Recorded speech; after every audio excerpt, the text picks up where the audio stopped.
کیا خواتین کا چوڑی پہننا فرض ہے؟ لڑکیوں کا چوڑی پہننا کیسا ہے، فرض یا مستحب؟ کیونکہ جماعت میں جو عورتیں آتی ہیں ان کا کہنا ہے کہ جو لڑکیاں چوڑی نہیں پہنتی ان کے ہاتھ کا کھانا پینا جائز نہیں۔ احمد صاحب ممبئی سے۔ دیکھو، لڑکیوں کا چوڑیاں پہننا افضل ہے، بہتر ہے، کیونکہ شریعت یہ چاہتی ہے کہ عورت عورت بن کے رہے، مرد مرد بن کے رہے۔ تبھی نبی صلی اللہ علیہ وسلم نے مردوں کو عورتوں کی مشابہت سے، عورتوں کو مردوں کی مشابہت سے منع کیا۔ اور ایک خاتون کا ہاتھ آپ صلی اللہ علیہ وسلم نے دیکھا جس پہ مہندی نہیں تھی، تو ان کو تنبیہ کیا آپ صلی اللہ علیہ وسلم نے۔ تو اس لیے علماء کہتے ہیں کہ عورت کے لیے عورت بن کے رہنا ہی بہتر ہے، تو اس لیے چوڑیاں افضل ہیں، بہتر ہے، لیکن فرض واجب بہرحال نہیں ہے، اور کوئی نہ پہنے تو کوئی واجب نہیں ہے۔ اور اس کے ہاتھ کا یہ کھانا نہ کھانا یہ بھی غلط ہے، کھانا بھی کھا سکتے ہیں، اس کے ہاتھ کا کوئی حرج نہیں ہے۔ خاندان میں نظروں کی حفاظت کا کیا حکم ہے؟ ہمارے ہاں جب مہمان آتے ہیں یا ہم کہیں جاتے ہیں تو نامحرم خواتین بے پردہ ہوتی ہیں، وہ سامنے آ کر بیٹھ جاتی ہیں۔ والدین اصرار کرتے ہیں کہ ان سے ملاقات کرو، اگر ہم مسکرا کر بات نہ کریں یا بے تکلف ہو کر بات نہ کریں اور نظر کی حفاظت کریں تو اسے بد اخلاقی سمجھا جاتا ہے اور رشتہ داروں کے ناراض ہونے کا خدشہ ہوتا ہے۔ ایسے میں ہم گناہ سے کیسے بچیں؟ حارث صاحب، دیکھیں، رشتہ داروں میں جو جوان لڑکیاں اگر آپ سے پردہ نہیں کرتی تو وہ گنہگار ہوں گی۔ پردہ کرنا عورت پہ فرض ہے، مرد پہ نہیں۔ آپ اپنی خالہ سے، پھوپھی سے، رشتہ داروں سے ملنے کے لیے جاتے ہیں تو اگر ان کی بیٹیاں ہیں، کزنیں ہیں یا اور رشتہ دار خواتین آپ کے سامنے آ کے بیٹھ جاتی ہیں تو یہ ان کو شریعت گنہگار کر رہی ہے۔ آپ نے کام کیا کرنا ہے، آپ نے ہنسی مذاق بے تکلف ہو کے نہیں کرنا ان کے ساتھ، اور جتنا آسانی سے آپ کے لیے ممکن ہو نظر کی حفاظت کرنی ہے آپ نے۔ لیکن آپ نے یہ نہیں کرنا کہ اب آپ اس چکر میں بیٹھ گئے کہ جی اب لڑکیوں کی محفل لگی ہوئی ہے تو چلو اس کو اور تول دو۔ آپ گئے تھے اپنی خالہ سے ملنے تو فوکس انہی کو کریں آپ۔ پھر بھی وہ آ کے بیٹھ جاتی ہیں تو ظاہر ہے وہ تو ان کی غلطی ہے نا، وہ آپ کی غلطی نہیں ہے۔ پردہ عورت پہ فرض ہے، مرد پہ نہیں فرض ہے۔ مرد پہ یہ کہ خام میں لڑکیوں میں گھسنے کی، جیسے وہ ہم بچپن میں ہوتا ہے نا، لڑکیوں میں لڑکا گھوں کھاتا۔ اب پہلے ہمارے زمانے میں بچپن میں تو ایسا ہی ہوتا تھا کہ وہ لڑکیوں کا شادی بیاہ میں تمبو الگ ہوتا تھا، لڑکوں کا الگ ہوتا تھا، تو کوئی لڑکا ادھر سے گھس کے لڑکیوں میں گھستا تھا تو ہم تو مذاق اڑاتے تھے لڑکیوں میں لڑکا گھوں کھاتا۔ تو آپ خام میں لیڈیز ڈپارٹمنٹ میں کہیں زنانیاں بیٹھی ہوئی ہیں اس میں گھسنے کی کوشش نہ کریں، یہ مرد کے مردانگی کے بھی خلاف ہے اور یہ بہت ہی بیہودہ حرکت ہے۔ لیکن یہ کہ آپ عام محفل میں بیٹھے ہو، اس میں اگر آپ کی رشتہ دار خواتین آ کے بیٹھ جاتی ہیں تو آپ نہیں بیٹھے، بیٹھی تو وہ ہیں، تو آپ بس یہ احتیاط کریں کہ حتی الامکان نظر کی حفاظت کریں، اور کوئی ضرورت کی بات وہ پوچھ رہی ہیں تو آپ بتا بھی سکتے ہیں، اور پھر تھوڑا ریزرو رہیں آپ۔ عورت کو خود اندازہ ہو جاتا ہے یہ بندہ ریزرو ہے۔ پھر بھی اگر بد اخلاقی کا تانا آپ کو لگتا ہے تو آپ بد اخلاقی کے تانے پہ پریشان نہ ہو، اور اس میں آپ گنہگار نہیں ہوں گے، چاہے والدین آپ کے ناراض ہی کیوں نہ ہو جائیں، آپ گنہگار نہیں ہوں گے۔ اور کوشش کریں پھر اس میں کوئی جو جتنی دیر ضروری آپ کا بیٹھنا ہو اتنا بیٹھیں، اس کے بعد اٹھ کے پتلی گلی سے آپ نکل لیں۔ زیادہ ٹائم ایسی مجلس میں آپ نہ گزاریں، کیونکہ آپ گئے اپنے ماموں سے ملنے، چاچا سے ملنے اور لوگوں سے ملنے، تو جتنی دیر کے لیے آپ گئے تھے اتنی دیر بیٹھیں اور پتلی گلی سے آپ نکل کے آ جائیں۔ لڑکیوں کی وجہ سے وہاں محفل میں زیادہ دیر نہ بیٹھیں آپ۔ بسم اللہ الرحمن الرحیم۔ عورت کا گھر میں ٹائٹس یا پینٹ پہن کر رہنا، کیا گھر میں عورت پینٹ یا ٹائٹس پہن سکتی ہے؟ گھر میں ہم علیحدہ رہتے ہیں، بچوں کے علاوہ کسی غیر مرد کا آنا جانا نہیں ہے، تو میں یا میری بیٹی پینٹ یا ٹائٹس پہن کر رہ سکتے ہیں اور اس حالت میں نماز پڑھ سکتے ہیں، جبکہ میرے شوہر کو ایسے کپڑے پہننا پسند ہیں، البتہ باہر جاتے ہوئے نقاب کرتی ہوں۔ دیکھیے، مسلمان عورت کا ہمیشہ سے جو لباس رہا ہے نا، وہ ڈھیلے ڈھالے کپڑے رہا ہے۔ یہ جو ٹائٹس وغیرہ ہماری خواتین نے پہننا شروع کی ہیں، یہ ویسٹرن کلچر ہے، غیر مسلموں کا ڈریس ہے۔ ان کے ہاں مذہبی پابندیاں نہیں ہوتی، آزاد ہوتے ہیں، بلکہ خود ڈریس کے معاملے میں ہی وہ آزاد ہیں کہ پہنے یا ادھورے لباس پہنے، ان کی مرضی ہے۔ تو مسلمانوں کا جو کلچر ہمیشہ سے رہا ہے وہ ڈھیلے ڈھالے کپڑے، خاص طور پر عورت کے بارے میں تو بہت زیادہ حیا کی تعلیم ہے اسلام میں، تو اس لیے وہ ڈریسنگ جو مغربی دنیا سے آ رہی ہے، ہماری مسلمان عورت کو اس سے اجتناب کرنا چاہیے۔ انسان کے ڈریس کا نا اس کے ذہن پر بہت بڑا اثر پڑتا ہے۔ تو آپ نے بتایا کہ گھر میں کوئی غیر مرد نہیں ہوتا، ٹھیک ہے، غیر مرد گھر میں نہیں ہوتا تو لیکن بچے تو ہوتے ہیں نا، تو بیٹیاں تو ہوتی ہیں، تو بیٹیاں ماں سے پھر وہ ڈریسنگ سیکھتی ہیں۔ جب غیر مرد نہیں ہے تو پردے کے وہ حکام نہیں ہیں، تو بے پردگی کا تو کوئی گناہ نہیں ہوگا، لیکن یہ کہ وہ بچیاں سیکھیں گی نا وہ ڈریس، تو کیوں اپنی بچیوں کو ایسے ڈریس سکھائے جا رہے ہیں جو اسلامی تعلیمات کے سے میچ نہیں کرتے؟ یعنی میں نہیں کہہ رہا کہ وہ کوئی خاتون اگر پینٹ پہنتی ہیں اور اوپر اگر اس کے شرٹ بھی ہو نا ذرا لمبی شرٹ ہو تو وہ حرام تو نہیں عمل کہلائے گا یہ، کیونکہ اوپر لمبی شرٹ ہے. جیسے نماز میں ہم نے دیکھا ہے بعض مرد پینٹ پہنتے ہیں اس کے اوپر تھوڑی شرٹ نیچے لمبی ہوتی ہے، تو اس میں ایسا نہیں ہوتا کہ وہ سطر کے آزاد نمایاں ہو رہے ہوں. تو اس لیے اگر کوئی خاتون اوپر شرٹ پہن لیتی ہیں جو ذرا لمبی شرٹ ہو یا قمیص پہن لیتی ہیں تو وہ ٹھیک ہے، کیونکہ پردہ ہو جاتا ہے مکمل، بشرطے کہ شرٹ بھی ذرا ڈھیلی ڈھالی ہو. لیکن یہ کہ بہرحال حیا کے مطابق نہیں ہے، یعنی جیسے حیا کا جو تقاضا ہے وہ یہی ہے کہ عورت وہی ڈریسنگ پہنے جو مسلمانوں کی ڈریسنگ، مسلمان عورتوں کی ہمیشہ سے ایک ڈریسنگ چلی آ رہی ہے، ڈھیلے ڈھالے کپڑے پہنے جو. تو اس لیے آپ کو میں مشورہ دوں گا قطع نظر اس سے کہ حلال و حرام کیا ہے. گنجائش تو دی جا سکتی ہے، اگر میں نے بتایا جیسے پینٹ کے اوپر ایک کرتا پہن لے خاتون، تھوڑا سا لمبا کرتا ہو تو گنجائش تو ہے، لیکن ایسی ڈریسنگ کو فروغ نہیں دینا چاہیے. اور خاص طور پہ اپنے بچوں کو حیا سکھانی چاہیے، بیٹیوں کو. تو حیا ختم ہونے سے بڑے مسائل کھڑے ہو جاتے ہیں فیوچر میں. تو اس لیے میں آپ کو یہی دوں گا کہ شریعت کی روشنی میں ترغیب اسی کی ہے کہ آپ ایسا ڈریس نہ پہنیں. رہا مسئلہ یہ کہ شوہر کو ایسی ڈریسنگ پسند ہے تو ٹھیک ہے، شوہر میاں بیوی کا جو پرسنل معاملات ہوتے ہیں تو وہ بند کمرے میں ہی ہونے چاہیے. بچوں کے سامنے ایسا ڈریس پہننا وہ بہرحال مناسب نہیں ہے. اگر بچے بھی گھر میں نہ ہوتے، آپ بالکل اکیلی ہوتی ہیں، میاں ہوتے، تو پھر تو ظاہر ہے میاں بیوی کا تو کوئی پردہ ہی اللہ نے نہیں رکھا، تو وہ تو جو مرضی لباس پہنے ان کی مرضی ہے. لیکن یہ کہ اس طرح جب بچے گھر میں موجود ہیں، بیٹیاں گھر میں موجود ہیں، تو پھر ایسے لباس سے احتراز کرنے چاہیے جو حیا کے خلاف ہو، یا حیا کے خلاف تو نہ ہو لیکن حیا کے معیار پر پورا نہ اترتا ہو. تو اس طرح کے لباس سے عورت کو، مسلمان عورت کو ایوائڈ کرنا چاہیے، پرہیز کرنا چاہیے. محمد بشیر حیدرآباد سے، شادی کرنے کے لیے لڑکی کا پڑھا لکھا ہونا ضروری ہے یا نہیں؟ نہیں، اب تک جتنی شادیاں کائنات میں ہوئی ہیں، اب خواتین میں ایجوکیشن تو اب شروع ہوئی ہے، عصری تعلیم کی بات کر. البتہ تعلیم کا ہونا ضروری اس معنی میں نہیں کہ جاہل لڑکی کی شادی نہیں ہو سکتی. شادی تو ایجاب و قبول کا نام ہے، مرد ہو اور عورت ہو شادی ہو جائے، شریعت میں وہ ہو جائے گی. لیکن گھر آگے چلتا نہیں ہے اگر تعلیم نہ ہو. تو اب تعلیم کسے کہتے ہیں؟ تعلیم کا مطلب یہ صرف یہ نہیں ہے کہ میڈیکل کالج کی، میڈیکل سائنس کی تعلیم یا میتھمیٹکس کی تعلیم. تعلیم کا مطلب یہ ہے کہ زندگی گزارنے کے لیے جو بنیادی علوم ہیں وہ اس کے پاس ہونے چاہیے. ان میں گھرداری سب سے پہلے اس کو پتا ہو، دینی تعلیم تو سب سے پہلے، شوہر کے حقوق کیا ہیں، طہارت کے حکام کیا ہیں، غسل کے حکام کیا ہیں، ساس سسر کے ساتھ کیسے مجھے شریعت کیا کہتی ہے، اپنے بڑوں کے ساتھ کیسے معاملہ رکھنا چاہیے، اور شوہر کے میرے اوپر کیا حقوق ہیں، میرے شوہر کے اوپر کیا حقوق ہیں، دونوں کو حقوق پتہ ہونے چاہیے. اس طرح کی جو بیسک نالج ہے جس کے لیے حضرت مولانا اشرف علی تھانوی رحمہ اللہ تعالی نے بس بہشتی زیور نامی کتاب لکھی، وہ خواتین ہی کے لیے لکھی تاکہ خواتین اس کو پڑھیں اور اپنی لائف کو سدھاریں، سیدھا کریں. اس میں طہارت کے حکام، صفائی ستھرائی، بہت جو گھرداری کے لیے جو چیزیں چاہیے وہ اس میں انہوں نے لکھی ہوئی. تو جامعۃ الرشید نے اس کو آسان کر کے چھاپا ہے تسہیل بہشتی زیور کے نام سے، وہ پڑھ لی جائے. اتنی تعلیم تو ضروری ہے سب کے لیے. نبی صلی اللہ علیہ وسلم نے فرمایا طلب العلم فریضۃ علی کل مسلم و مسلمہ، ہر مسلمان مرد اور عورت پہ علم حاصل کرنا فرض ہے. تو علماء کہتے ہیں کچھ بیسک علوم ہیں وہ تو سب پہ فرض ہے، آگے پھر ڈیٹیل میں جب جائیں گے تو جو جس شعبے سے متعلق ہے پھر اس شعبے میں کی علوم حاصل کرنا ضروری ہے. آپ تاجر ہیں تو پھر تجارت کے شرعی حکام جاننا ضروری ہے آپ کے لیے، تاجر نہیں ہے تو پھر ضروری نہیں ہے. تو یہ تو بیسک تعلیم جس کو جو انسان کو انسان بنانے کے لیے ضروری ہے وہ سب کو سیکھنی ہے، چاہے مرد ہو یا عورت. باقی پھر یہ جو عصری تعلیم ہے آج کل کہ میڈیکل کالج میں پڑھنا، تو اگر سوسائٹی میں اس کی ضرورت ہو تو ظاہر ہے میڈیکل کالج میں لڑکیوں کی ضرورت ہے، کیونکہ لڑکیوں کا علاج تو لڑکیاں ہی کریں گی، گائنی میں تو لیڈیز ہی ہوں گی.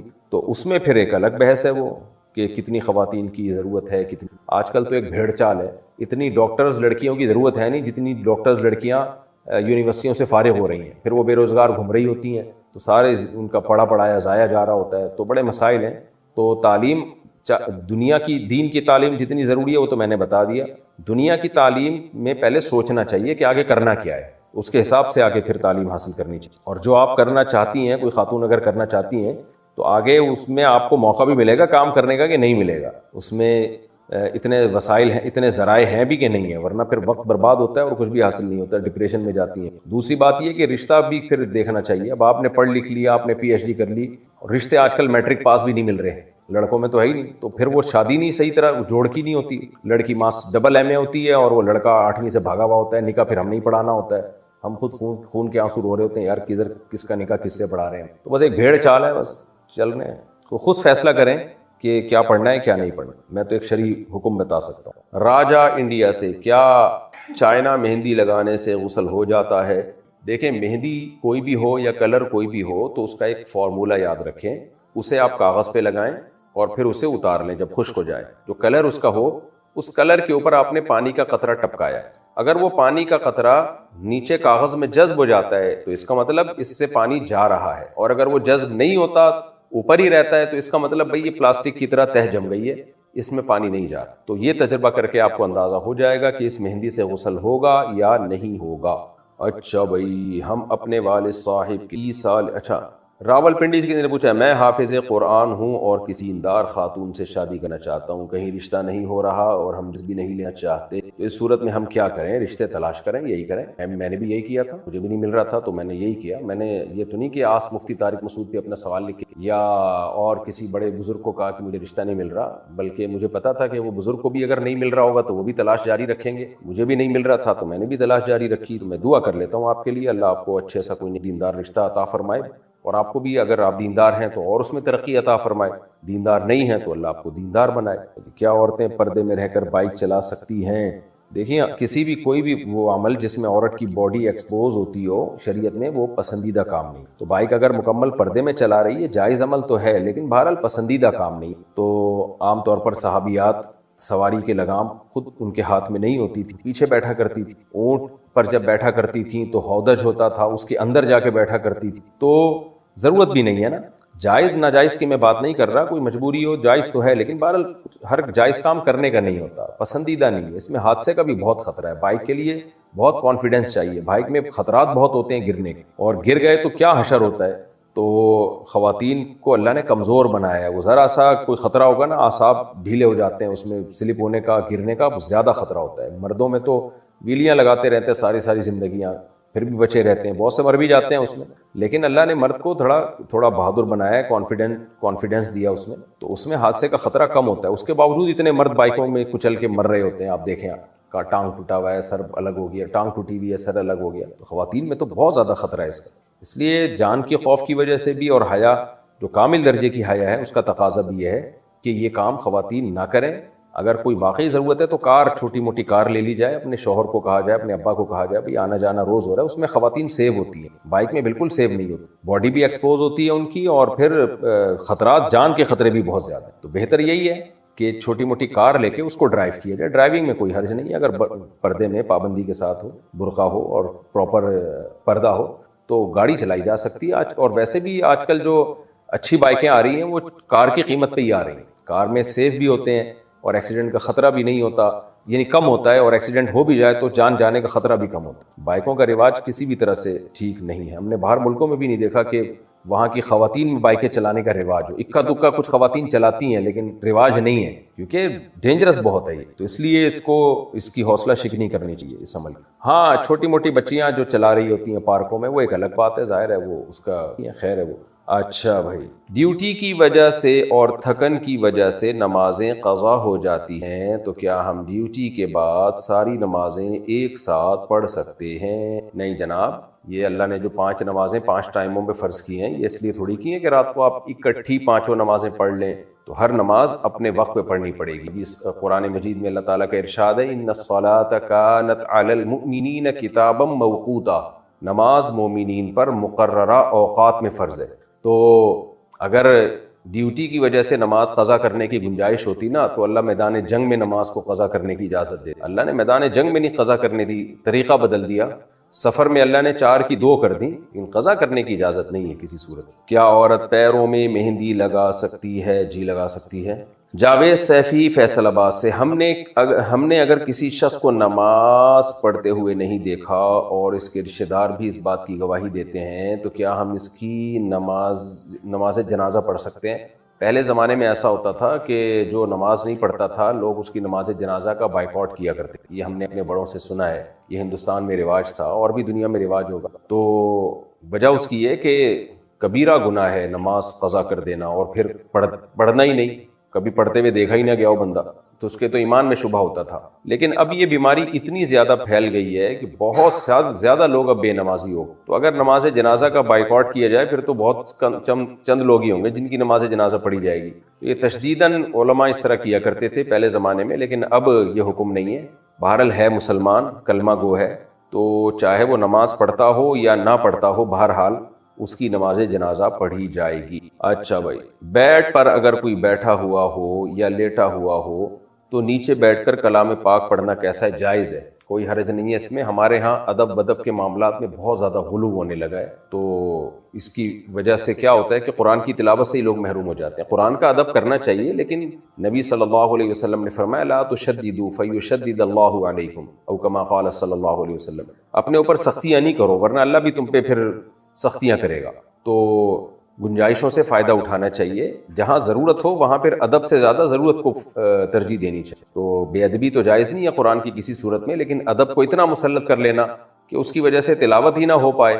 اب گھروں میں تو ایسا ہوتا ہے کہ کوئی بستر پہ بیٹھا ہوا ہے، کوئی لیٹا ہوا ہے، آپ نیچے قرآن ہی نہیں پڑھنے دے رہے کسی کو، تو آپ جب پڑھیں گے تو اس کو بستر سے اتر کے نیچے آنا پڑے گا، تو ظاہر ہے اس سے حرج اور تنگی میں واقع ہوں گے لوگ۔ میرا دوست ایک دکان پر جاب کرتا ہے، 5:30 بجے عصر کی نماز ہوتی، لیکن اس کے باس اسے نماز پڑھنے نہیں جانے دیتے۔ وہ کہتے ہیں کہ دکان پر ہی نماز پڑھو۔ کیا اس صورت میں باس پر گناہ ہوگا؟ کیا اسے یہ جاب چھوڑ دینی چاہیے؟ مسجد اگر قریب میں ہے تو دکان بند کر کے مسجد جانا لازم ہے۔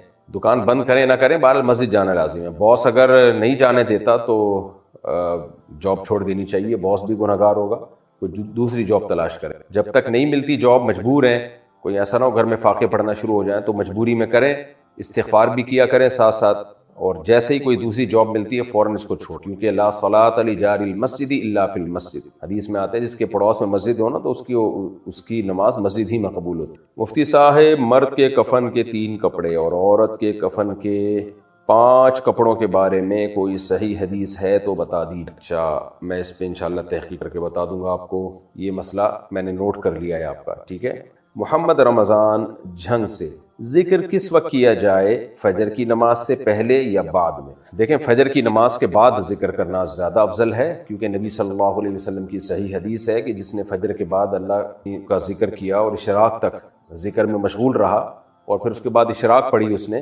تو اس کو ایک حج عمرے کا ثواب ملتا۔ تو اس لیے افضل یہی ہے کہ فجر کی نماز کے بعد ذکر کیا۔ بہرحال کسی کو ٹائم کا ایشو ہو تو ذکر نہ کرنے سے بہتر ہے پہلے کر لے، کوئی مسئلہ نہیں۔ پہلی رکعت میں قراءت نہ کرے اور سجدہ سہو کر لے تو نماز ہو جائے گی؟ امام اگر پہلی رکعت میں قراءت نہ کرے، اگر امام نے سورہ فاتحہ پڑھی، قراءت کرنا بھول گیا اور بھولے سے رکوع میں چلا گیا، تو رکوع میں اگر یاد آیا تو واپس لوٹ جائے اور قراءت کرے اور آخر میں سجدہ سہو کر لے۔ لیکن اگر رکوع میں بھی یاد نہیں آیا امام کو تو پھر سجدہ سہو کر لے گا تو نماز ادا ہو جائے گی۔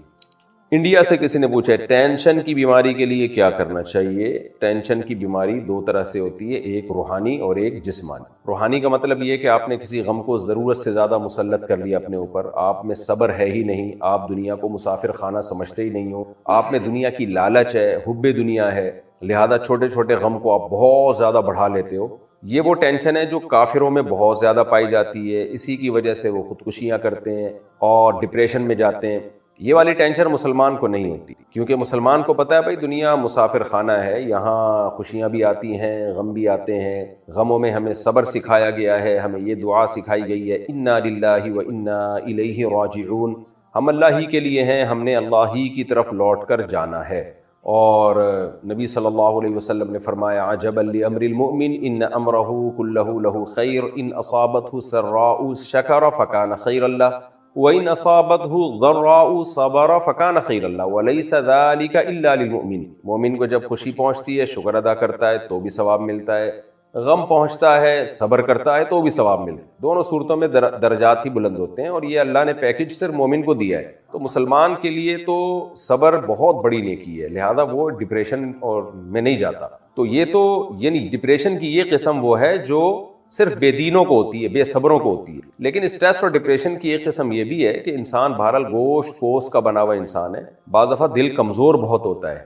آپ جیسے بوڑھے لوگ جلدی ٹینشن میں آ جاتے ہیں، بچے ڈر جاتے ہیں جلدی۔ اب بچے جو جلدی ڈر جاتے ہیں تو اس کی وجہ یہ تو نہیں ہوتی کہ ان میں دنیا یعنی وہ دنیا کی لالچ ہے یا ہوس ہے، یا بوڑھے آدمی جلدی ڈر جاتا ہے، وجہ اس کی ہے کہ دل کمزور ہوتا ہے، اعصاب کمزور ہو جاتے ہیں۔ تو اس کا حل یہ ہے کہ جسمانی صحت کا خیال کیا، تو جسمانی صحت ٹھیک ہوگی تو آپ کے لیے ٹینشن کو برداشت کرنا آسان ہوگا۔ جسمانی صحت خراب ہوگی تو ٹینشن چھوٹی سی بھی آپ کو بڑی لگے گی، کیونکہ آپ کے اعصاب اور پٹھوں میں طاقت ہی نہیں ہے۔ تو اس میں پھر کیا ہوتا ہے، آپ کے دماغ کے جو کیمیکل ہیں آگے پیچھے ہونے لگتے ہیں، پھر آپ ڈاکٹروں کے پاس جاتے ہو، سائیکیٹرسٹ جو ہیں پھر آپ کو میڈیسن دیتے ہیں وہ کیمیکل کا توازن اس کو بیلنس لانے کے لیے۔ تو ٹینشن کی یہ والی قسم کا علاج ڈاکٹروں کے پاس ہے، یہ علماء کا شعبہ نہیں ہے۔ علماء پہلی والی ٹینشن کا علاج کرتے ہیں جو بے صبری کی وجہ سے آتی ہے، دنیا کی محبت کی وجہ سے آتی ہے، دنیا کو مسافر خانہ نہ سمجھنے کی وجہ سے آتی ہے، اور جو دماغی کیمیکل آگے پیچھے ہو جائیں اس کی وجہ سے جو ڈپریشن اور اسٹریس میں انسان جاتا ہے، اس قسم کی ٹینشن کا علاج یہ سائیکیٹرسٹ کے پاس ہوتا ہے، ڈاکٹروں کے پاس ہوتا ہے۔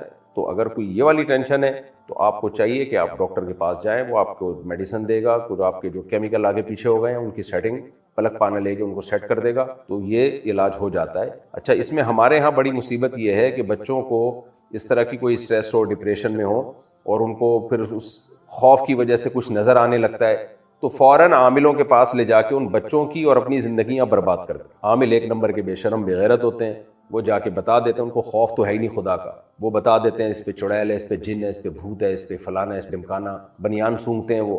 تو آپ تجربہ کر کے دیکھ لیں، عامل ہی کا اپنا بنیان چوری کر کے اس کو سنگھا دیں، اس کو بھی کہے گا کہ جن آتا ہے۔ تو اس لیے جو ہے وہ عاملوں کے چکر میں پڑیں گے تو، اور پھر وہ مسئلہ پیچیدہ ہوتا چلا جاتا ہے۔ شروع میں ہی ڈاکٹر کے پاس چلے جاتے ہیں نا تو اس مصیبت میں نہ پڑتے، شروع میں ہی ٹھیک ہو جاتے۔ تو لوگوں نے کیس بگاڑ دیے ہوتے ہیں، پھر وہ ڈاکٹروں سے بھی نہیں سنبھلتا ہے کیس۔ تو اس لیے عاملوں کے چکر سے اپنے آپ کو بچائیں۔ کوئی بھی ایسا جن چڑیل بھوت نظر آ رہے ہیں تو جا کے سیدھا سیدھا ڈاکٹر کو دکھائیں، انشاءاللہ ٹھیک۔ اکثر یہ چیزیں ڈپریشن کی وجہ سے ہوتی، اور رقیہ کرنا ہے تو سنت رقیہ، سورہ فلق سورہ ناس پڑھ کے خود ہی بچے پہ دم کر لیا، آیت الکرسی پڑھ کے خود ہی اپنے بچے پہ دم کر لیا رہے، عاملوں کے پاس نہ لے، نہ کسی شف کے پاس اور نہ کسی عامل کے پاس۔ اچھا میرے بھائی، مجھے کسی نے بتایا کہ سورہ 3 پڑھنے سے ڈیلیوری میں آسانی ہوتی ہے، رہنمائی فرمائیں۔ میرے علم میں کوئی ایسی دلیل نہیں ہے کہ سورہ 3 پڑھنے سے ڈیلیوری میں آسانی ہوتی ہے۔ اللہ تعالیٰ سے بس 2 رکعت پڑھ کے دعا مانگنی۔ مسز وجاہت، میں نے سورہ بقرہ شادی سے پہلے سن کر یاد کی، شادی کے بعد مصروفیت کی وجہ سے بھول گئی، کیا اس کا بہت زیادہ گناہ ہوگا؟